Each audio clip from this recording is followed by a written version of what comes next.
up, students? Welcome to the live stream. We're going to talk about my early 20s this week. That is the Great Depression. Actually, we're not talking about my early 20s, but we are going to be talking about the Great Depression. And almost more importantly, we're going to be talking about the New Deal.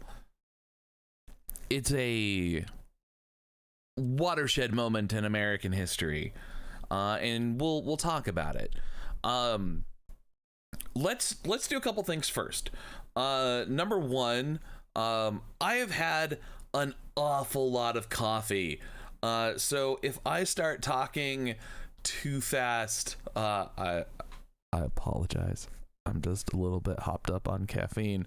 So yeah, thank you to Zane and Mariana for saying hello in the chat already.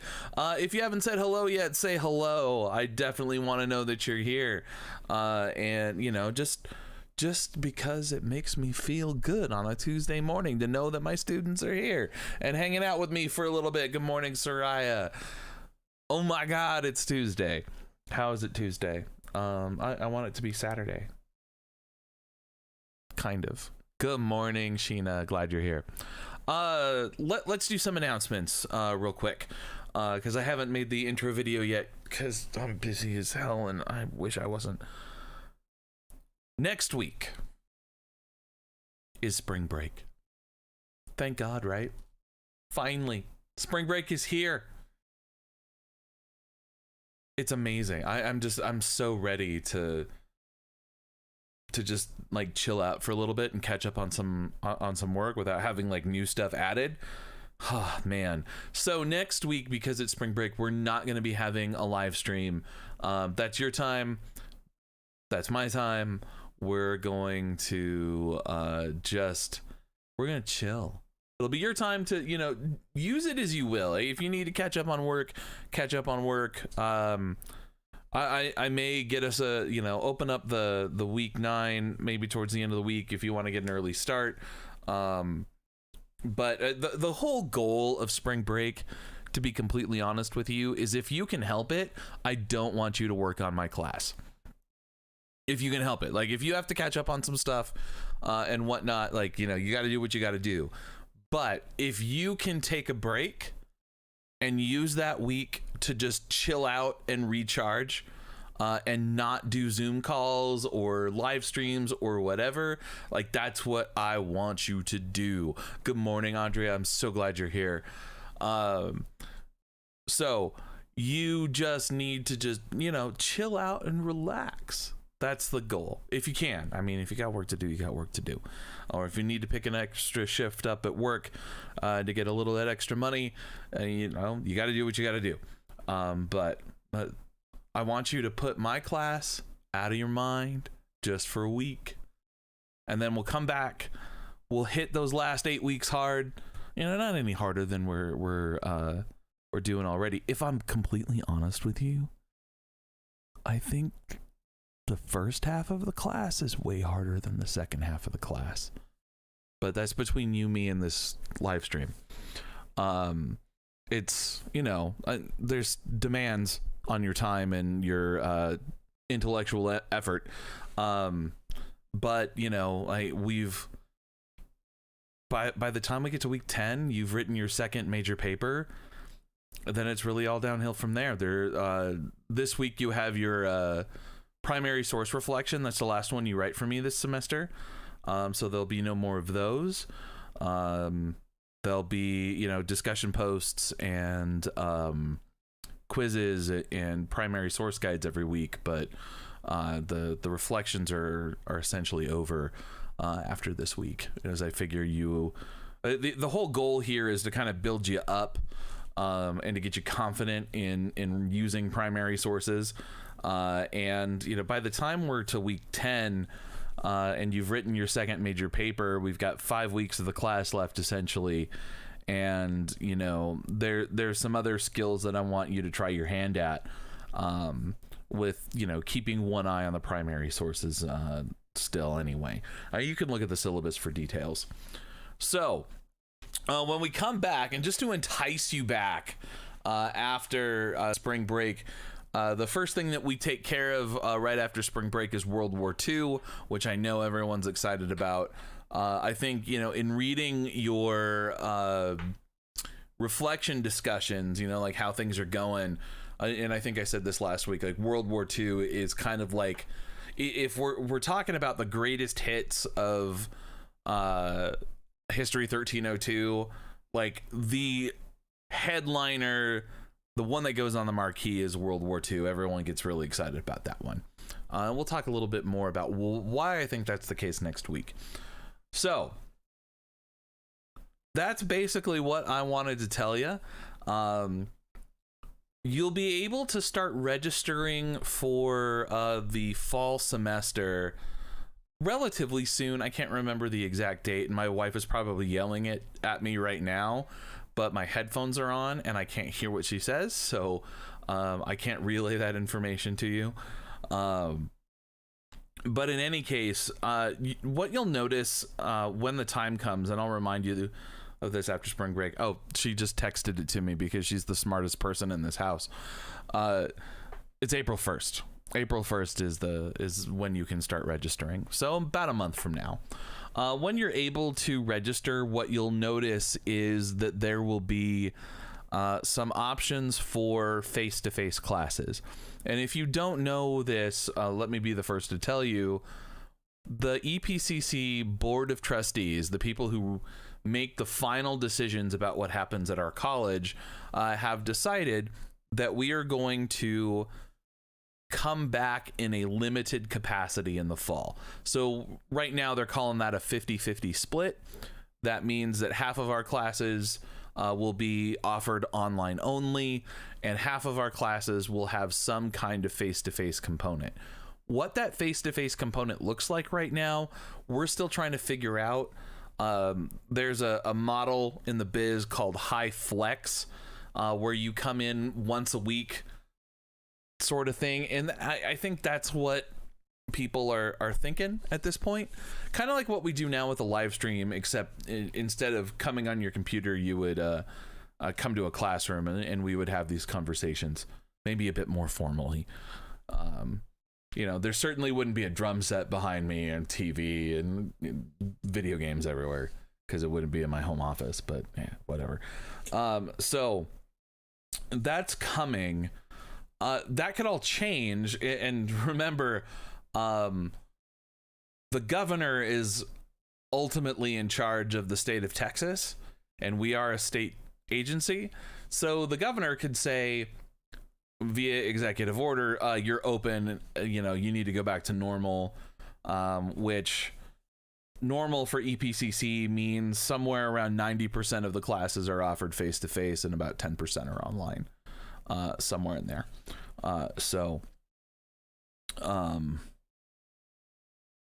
We won't quite be back to normal in the fall unless something changes. Spring, I would imagine.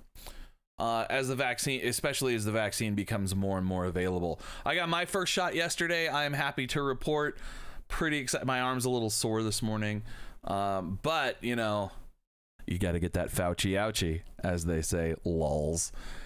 All right. That's a terrible joke, and I'm so sorry. I'm way too online for my own good. Let's talk about history, because that's what you're here for, instead of my stupid jokes. I can still make jokes as long as they're about history. Let's make that deal. So let's go ahead and let's remind ourselves where we were last week. And where we were last week is everything was going great. For the most part, right? I mean, we talked about the Klan, and that wasn't so good. And, the Klan is never, ever good. But, economically speaking, the 20s were amazing for most people. There are lots of people who it's not so amazing for. But generally speaking, we see technology pushing the envelope forward. We see the extension of private credit that allows people to buy things like cars, things like radios, those sorts of things. We talked a little bit about how the car changed the dating world, those sorts of things. Well, you already knew that the Great Depression was coming up, so you kind of figured that the bubble's about to burst.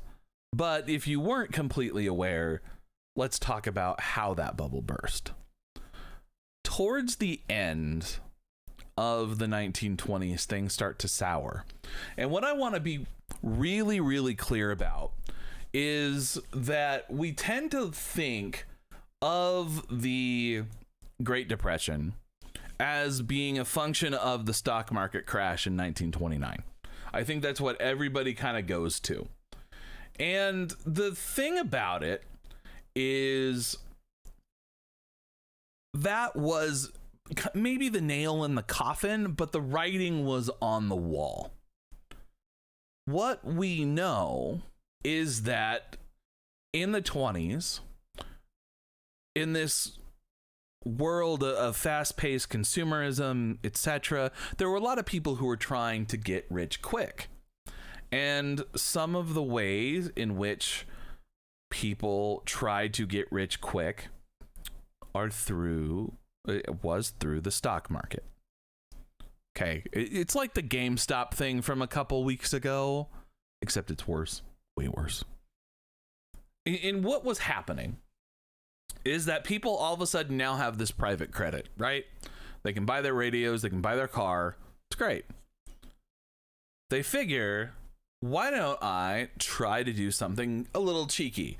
Why don't I buy stock on credit? Why don't I use this new credit that I have to buy stock? And then what I'll do is that stock, because it's the 1920s and nothing could ever go wrong, that stock is going to inflate. I'm going to make money. I'll pay off the debt and I'll have, a tidy profit to show for it. I may even get rich depending on the stock that I buy or how much stock I'm able to buy. Well,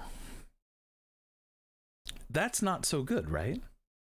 Because I don't know how many of you use credit cards. I use a credit card. No matter what, you owe. You borrowed that money and you've got to pay it back.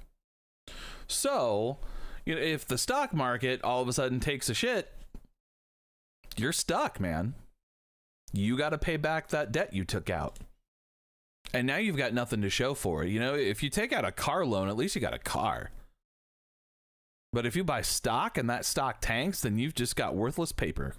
That's all you got. So that starts to happen. And between people buying stock on credit, between people buying cars on credit and radios on credit and every possible thing that they could buy on credit, the banks who had been loaning out credit like it was free, all of a sudden freaked the freak out. And they're like, you know what? We've lent out way too much money. We need to rein it in. We need to call back that credit. Uh-oh. This is going to start a tidal wave. Because now, all of a sudden, people have to really start paying. So, that minimum payment goes up, all that other stuff. And all of a sudden, people have to pay more. And then people realize, oh, I can't pay, I can't spend this much money every month on credit payments. I'm overextended. So I'm going to stop buying so much shit. Well, how does that increase the cycle, or how does that contribute to the cycle? Well, we know in the 20s, all of a sudden, manufacturing starts to explode because so many people are buying stuff so quickly. People, we can't really keep up with the demand. We are making stuff like over and over and over. Just pumping stuff out, radios and cars, like assembly line stuff. Well, now all of a sudden, people aren't buying all of that stuff anymore because they're trying to be a little bit more conservative with their household finances. So what that means is now there is an overabundance of supply and no demand, or at least little demand. So there's all of this stuff that companies can't sell, but they've spent all the money on manufacturing and they're trying to pay people. Well, they can't do that anymore. So they start laying people off. And then those people who get laid off, they don't have jobs, so they can't go spend money on the things that they would normally spend money on, which means that the companies who have overextended their manufacturing really can't sell anything now, so they have to lay more people off, which means more people can't buy stuff, which means more stuff isn't being transferred into the economy, and all of a sudden this cycle is starting to spiral out of control. You can see how bad this is getting really quickly. Also keep in mind that we've really pumped the brakes on international trade. Because after World War I, what did we decide to do? We decided to retreat back into isolationism. We don't want as many connections with Europe because we don't want to get caught up in another European war. So there's no safety valve, there's no pressure release valve for all of this manufacturing that we've been doing over the course of the 20s based on this credit market. There's nowhere to send it. Companies start going out of business. Stock starts to tumble. Now, people start to notice this. And not only that, this becomes an international sort of crisis because it's not just the United States who's experiencing all of this trouble. It's Europe too. They've got to figure out how to deal with the fallout of World War I still. The Treaty of Versailles is really causing some problems in Germany especially. That's going to be a real issue after spring break. More on that then. But their economy sucks. They're trying to, have this period of democracy that's called the Weimar Republic between the Kaiser and the rule of the Nazis. Again, they're going to be a big problem. You knew that, though. France isn't looking good. England's struggling. Like, nobody's in good shape here. And if you're wondering, well, what about China? Aren't they, amazing all the time? No, they're not. They're kind of coming out of a colonial moment. They haven't quite become the global superpower yet. That's not for a long time, guys. You gotta pump the brakes on that one. And Russia's Russia, but they just went through a revolution too, and they're trying to figure their stuff out. And they're not gonna like that stupid mustachioed bastard from Germany very much, and he's not gonna like them, and that's gonna be a problem. So things aren't looking good. All of this spins out of control for good. Like, kind of the nail in the coffin is the stock market crash of October 29th, 1929. We've got a recession. It's bad. It's a worldwide recession. The stock market crashing really screws things up. And it's more than just people who are losing their stocks, their investment in the stock market. It's way more than that.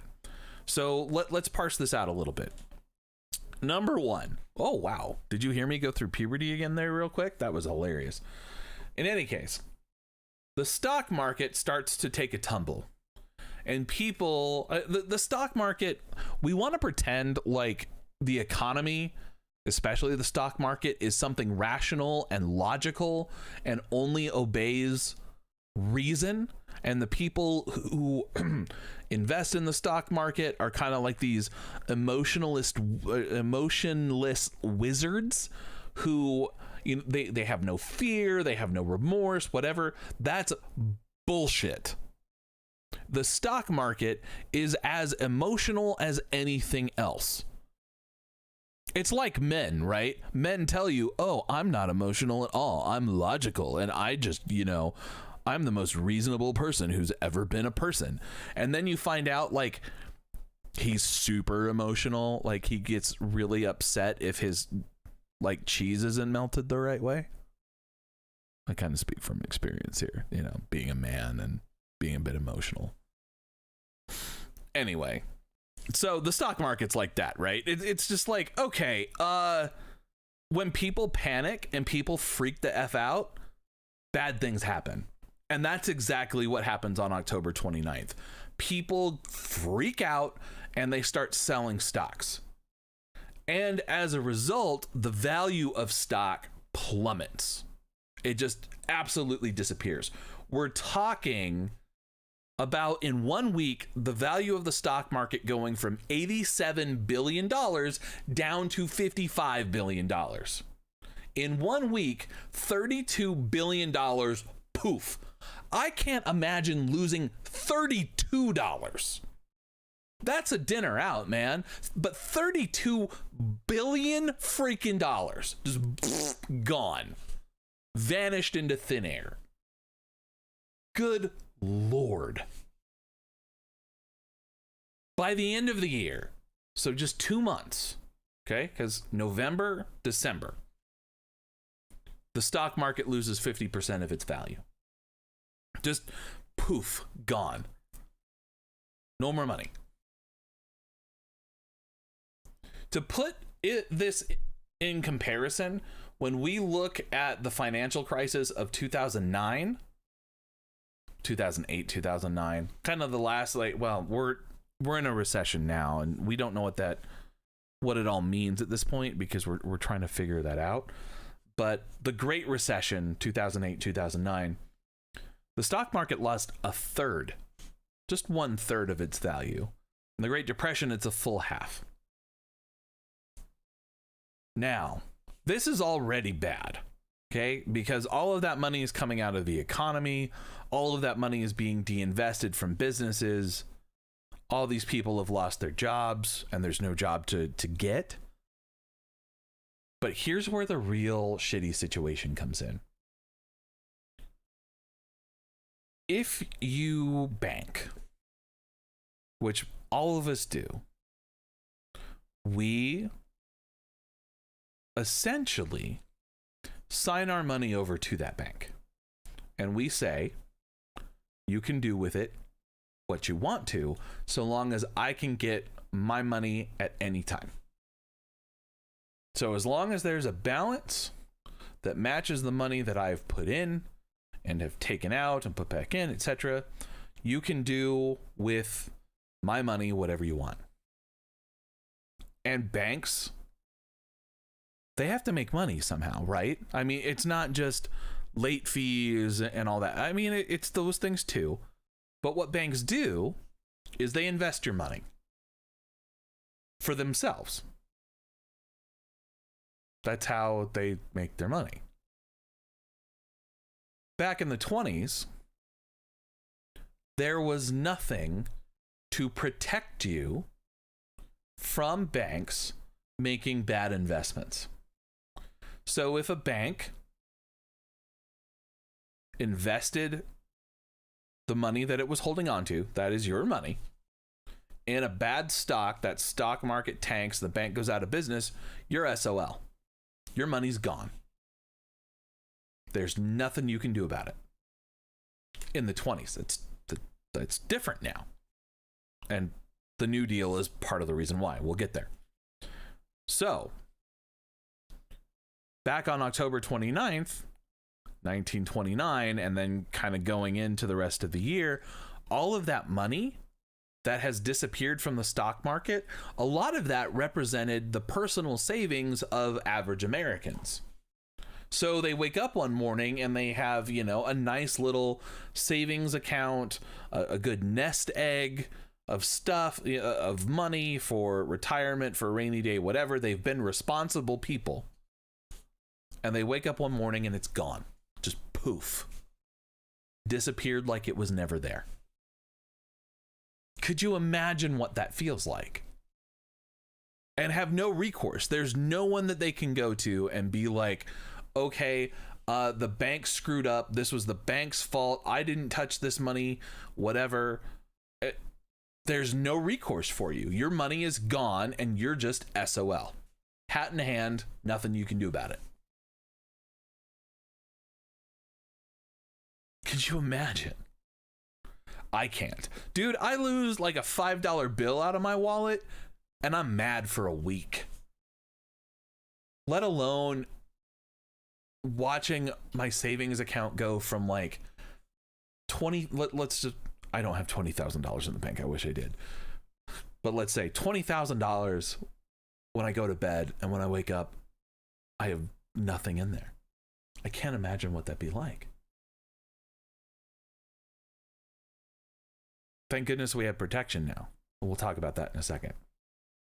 So we have this absolute catastrophe happen, and people make runs on the banks. This isn't to say that they went and tried to rob the bank.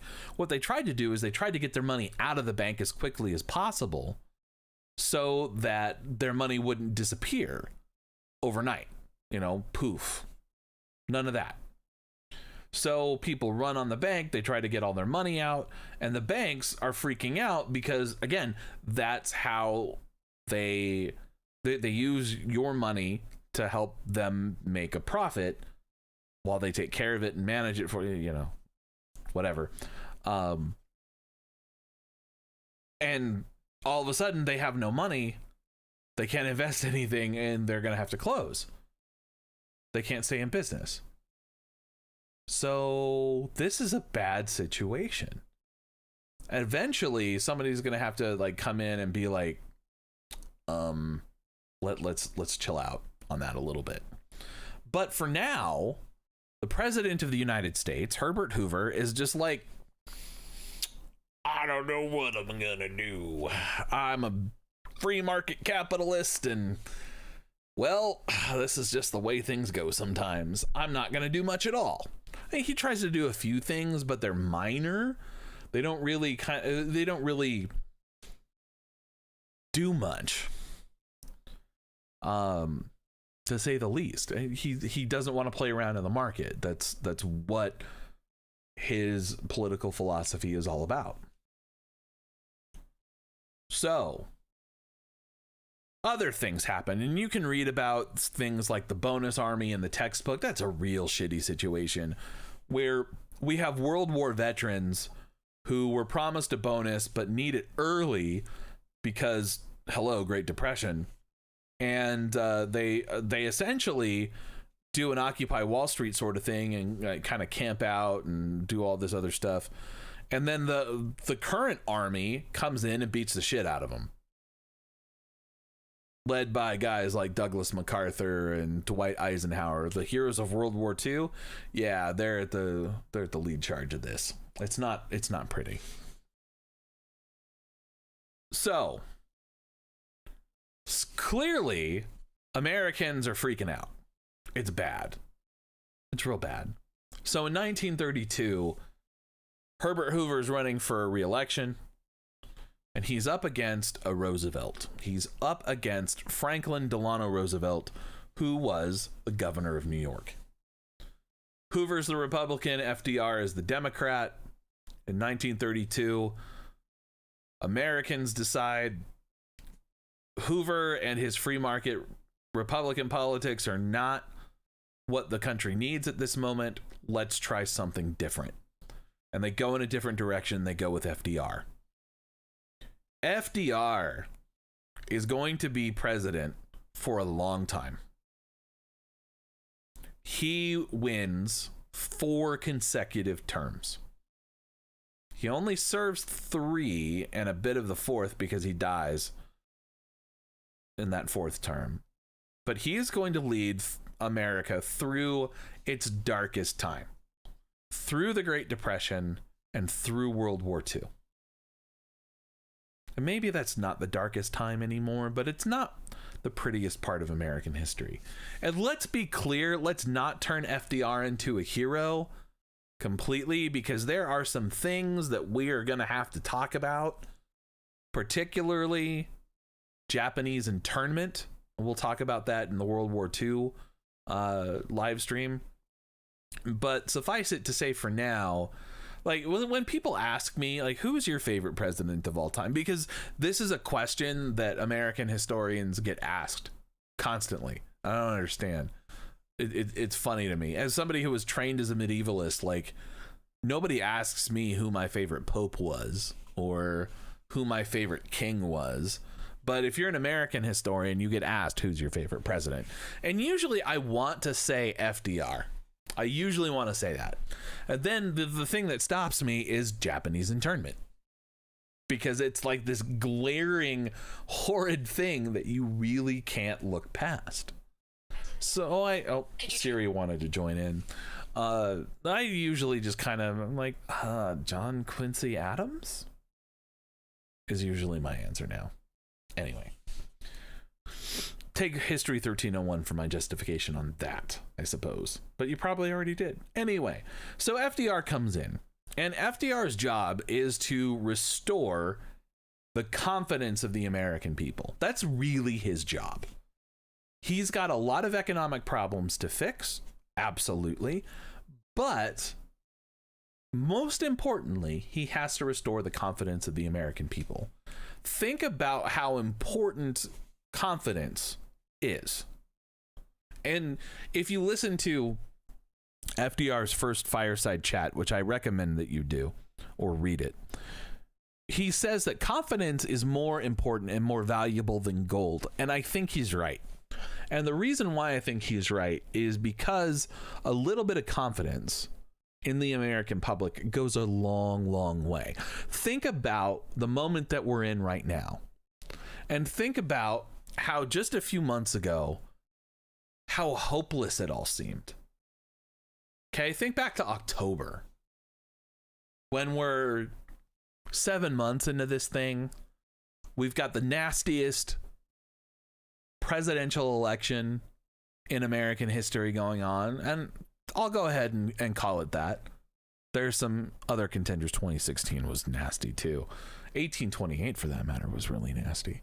Whatever. In any case, it's a bad time.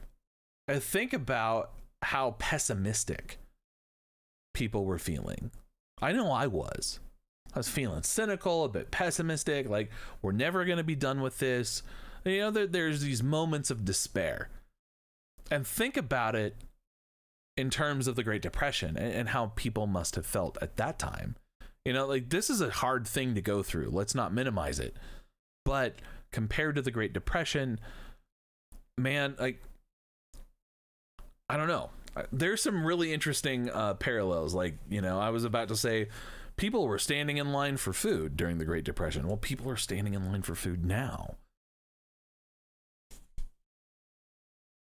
I don't know, man. In any case, if the government can inspire some sort of confidence in the American people that things are going to get better, things are going to get a little better. You can't start to heal unless you believe that you're going to heal. I guess that's a little bit too new-aged. In any case, FDR wants to tell people what's going on and kind of what, basically some of the things that they're talking about and how things to fix, what things that they're going to fix.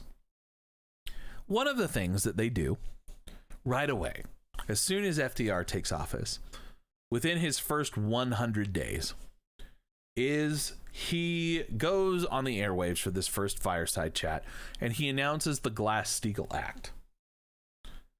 And what the Glass-Steagall Act does is it protects people from predatory practices by banks, particularly this investment stuff. So the FDIC, the Federal Deposit Insurance Corporation, if you go into a bank, I mean, when there's not a pandemic, but go onto your bank's website and you will see FDIC, or as I like to call it, FDIC. You'll see the FDIC logo. And that means that your bank is insured. And I think now it's your account is insured for up to $350,000. So if something like the stock market crash happened again, because banks still invest your money,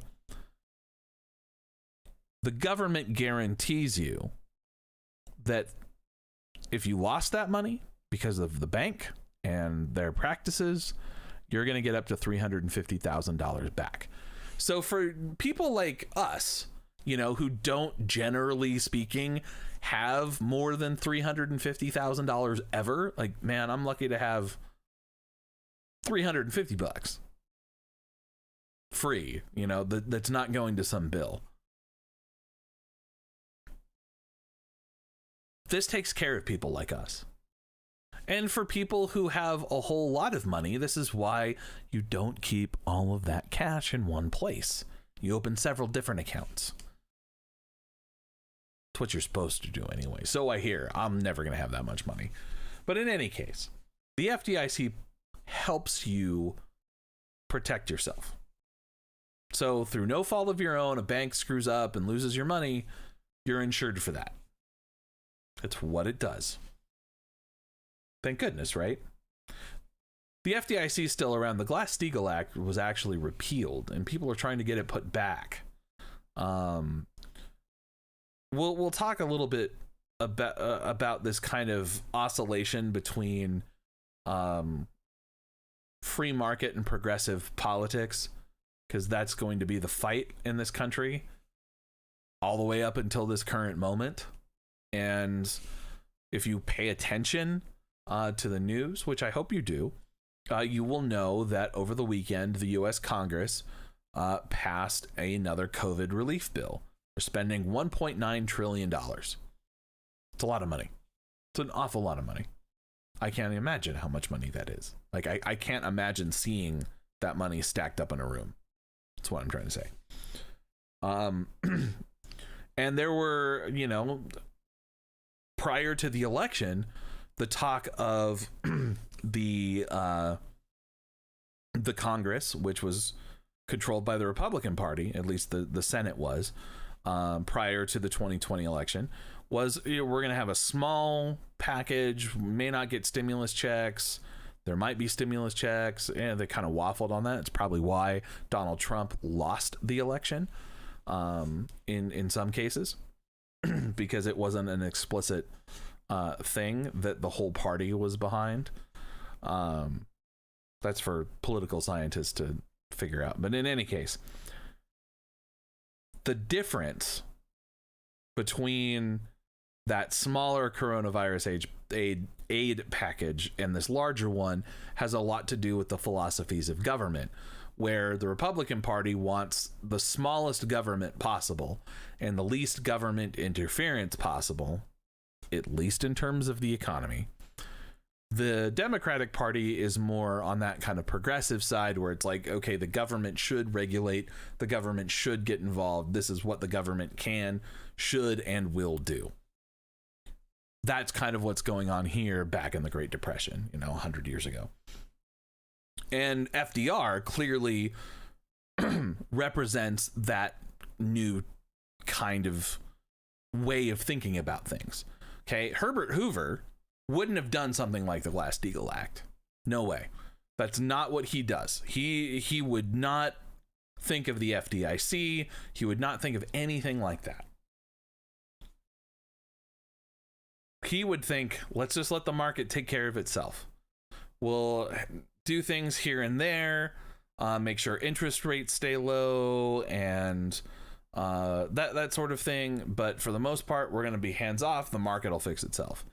Where FDR is saying, no, we need to intervene. We really need to try to do something here. Now, the New Deal, kind of switching gears here, is FDR's solution. Okay, and the New Deal is complicated, to say the least. The New Deal, let's break it down. Let's keep it as simple as possible. The New Deal is this bundle of policies, acts, creation of new government institutions, etc. It's all this bundle of stuff that's trying to help alleviate the problems of the Great Depression. That's what that's what the New Deal is for. And one of the things that you'll have the opportunity to write about in your second essay, when the time comes, don't worry, it's not till after the break, is how effective was the New Deal? Did it really change anything? And And it's something to keep track of. But here's one thing it definitely did change. And let's go back to that Republican versus Democrat difference back in the 1930s and still today. So we have on one side the conservatives who are like, let's, keep it completely free market. Let's keep the government out of things. And on the other side, the more liberal, the Democrat, the progressive way of thinking is we need to use the tools of the government to make significant intervention to help people. The government can help people. And that's what wins out in 1932. And the New Deal is that thinking about government writ large. And this is a different kind of way of thinking about freedom and liberty. It's suggesting things like the government has the responsibility to protect people from certain financial calamity. So there should be things like protection from the predatory practices of banks. There should be a minimum wage. There should be a social safety net. There should be a federal jobs program. There should be government support for this, that, and the fourth thing. So the New Deal is new in part because it is fundamentally reshaping the way that the American government interacts with the people it governs. Instead of being this kind of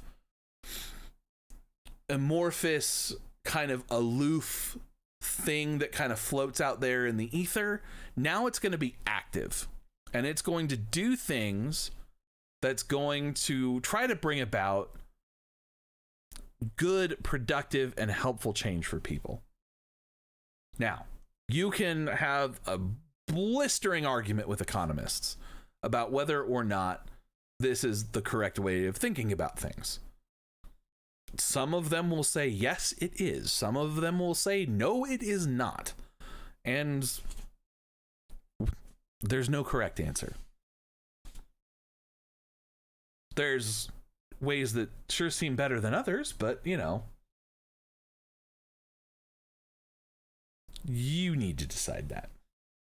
In any case, so what else happens besides the FDIC and stuff like that? Well, we have a whole bunch of stuff. And what I want you to think about is kind of the general overarching the grand narrative of the New Deal, rather than, I don't want you to memorize all of the agencies. That's what I want you to avoid. Otherwise, you're just going to get bogged down in the weeds, because there's like the AAA, the CCC, the WPA, the TVA, the I don't know what, but it's got 3 letters, and that's the old way of thinking about the New Deal. Think about it in terms of how the government is intervening in a certain way. So basically, we're talking about the government is going to identify a particular problem, and it is going to come up with a solution to that problem. Let's take the Dust Bowl, for example.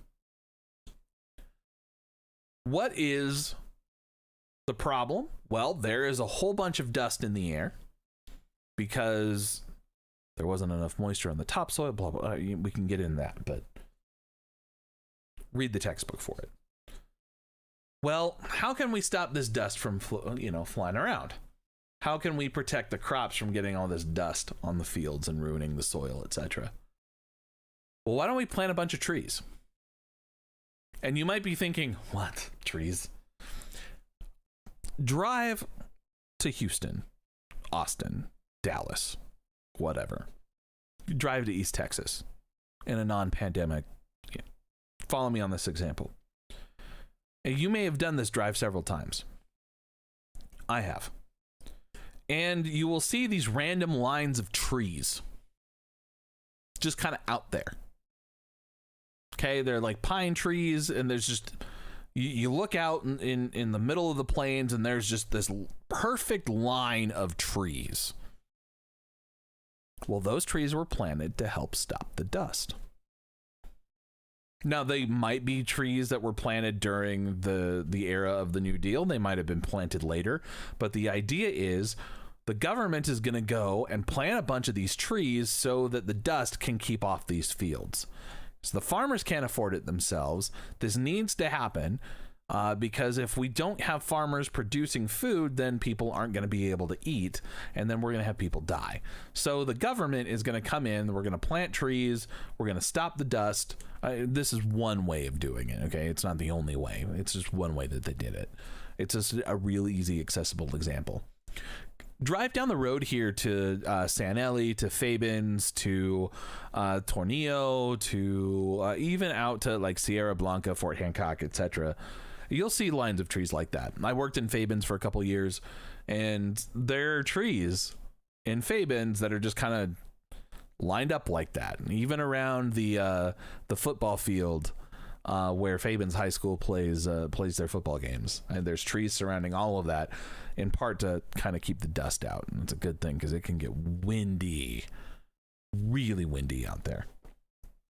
So that all happens through the Civilian Conservation Corps, or the CCC, and the government is hiring people to go and plant these trees. The government is paying for these trees. So all of a sudden we have jobs. People are going to plant these trees. Oh, by the way, there's a whole bunch of other problems around the country just like this, whether it's having to do with the water supply, having to do with roads, having to do with whatever. And between the Civilian Conservation Corps and the WPA, with the Works Progress Administration, the government is creating jobs, giving jobs to people, and pumping money into the economy. That's what the government is starting to do. And people who have jobs can spend money, and people are buying stuff again. It's all kind of a way to jumpstart the economy. Now, they have to raise taxes, and they do. There's plenty of that to go around. But the immediate sort of things are not the only thing that the New Deal guys are into. They also do things like the Social Security Act and create this social safety net, right? So you pay a portion of your paycheck into Social Security, probably. There are some jobs that don't. Like, for example, most teachers don't pay into Social Security. They pay into something else. So for me, I pay into a state level Social Security sort of thing. My wife does something similar. There are other... You basically take what you would pay in Social Security and it goes to this other thing. There's special like investment accounts that are for educators. It's complicated stuff. I don't quite understand it myself. But in any case, like, I've paid into Social Security before with other jobs. It just happens to be that this job that I have right now doesn't. So you look at your check. It may not be listed as Social Security. It may be listed as FICA. That's the same thing. You also pay into other government run programs that help people out. Medicare doesn't come out of the New Deal, but they're styled in the frame of the New Deal. The Social Security Act is actually super important because if you don't know this, it's more than just about retired people. It's if you go on disability, there's a whole bunch of different ways that you can draw on Social Security. And basically, the amount that you get every month from Social Security depends on how much you've paid into it, etc. So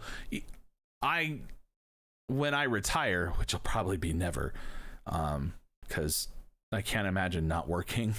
But that's what happens when you're only 40 years old, It's like, oh, I can't imagine not working. That's all I've done for the last 30 years. Well, not 30 years, like 20 years.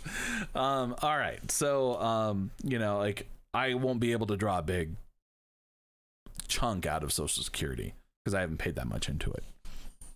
In any case, there's other stuff that starts to happen. Like Roosevelt starts to really give a little bit more power to labor unions. The Wagner Act of 1935 does this, for example. And this makes sure that people are employed, aren't fired without cause, those sorts of stuff.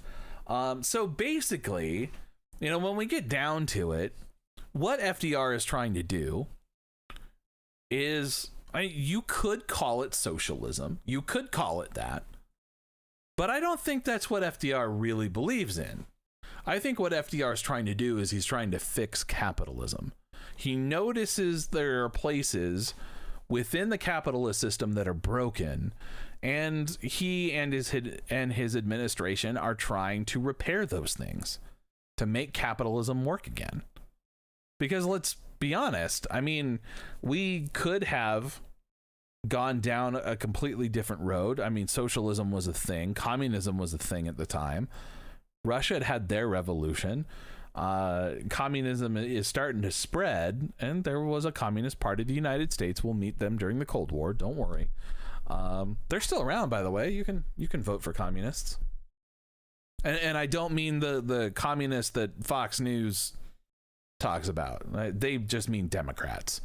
I mean like real, actual hammer and sickle carrying communists. They're out there. They're not just a boogeyman. They exist. I know a few, and they're all over Twitter. Some of them are crazy, like super crazy. In any case, so FDR is really trying to figure out how to fix capitalism, make it work again, and the bottom line is that it starts to work, but it doesn't completely take care of the economy. Something else has to happen for the economy to really turn around. And that's what next week is all about. Well, not next week. Next week is spring break. What I mean is World War II is really what brings this nation out of the Depression. But you can also make the argument that part of the reason why we were able to mobilize for World War II as quickly as we did, and to be able to do all of the things on the home front that we were able to do to support the war effort, comes out of that New Deal architecture. Okay, these programs help a ton. So keep that in the back of your mind.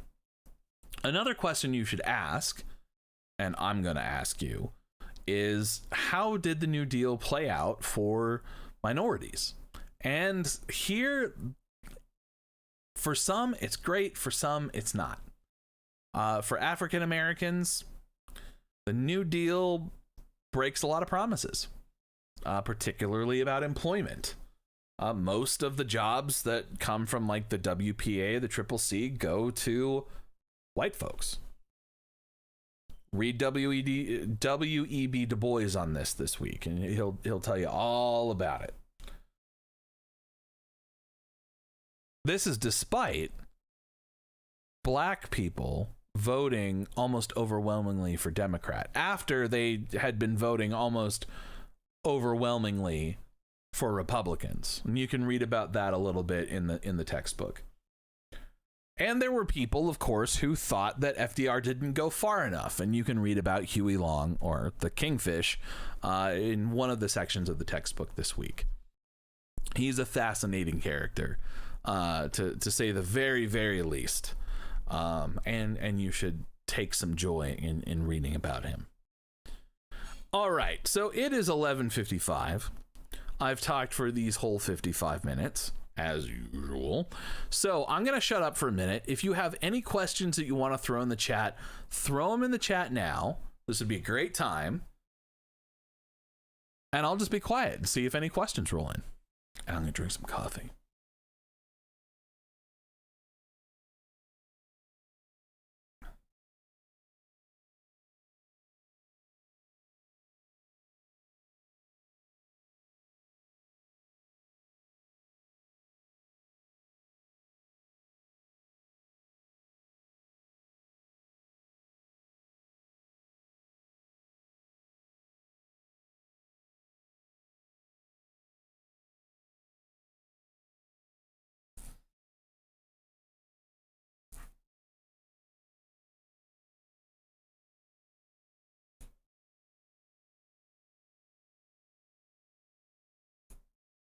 All right, it looks like there aren't any questions, which is totally fine. I think you're all ready to just kind of get on with your day, which I get. So we'll go ahead and wrap up there. If you have any questions about the Great Depression or the New Deal, don't hesitate to reach out. Happy to answer them for you in an email, in a private Zoom chat, or Teams in my case. Whatever I can do for you, just let me know. And other than that, guys, just stay safe. I hope that you all can get a vaccine soon, at least as quickly as possible. And maybe fingers crossed, we'll be back to some kind of normal before too long, which I would really appreciate. I just want to get on a plane, man. I just want to get on a freaking plane. I don't care where that plane is going, as long as it's not going to like hell. Like I don't want it to go there. But send me to the airport. Just send me to the gate. Put me on a plane. Put me on whatever town. I just want to see something different. And I want to hug my mom and my dad and my brother and sister. I'm very ready for that. So, on that very emotional note, I'll go ahead, put up the title card, and I'll sit behind it for just a couple minutes in case any questions come in. Have a great rest of your day. Stay safe, and I will see you all in the next video.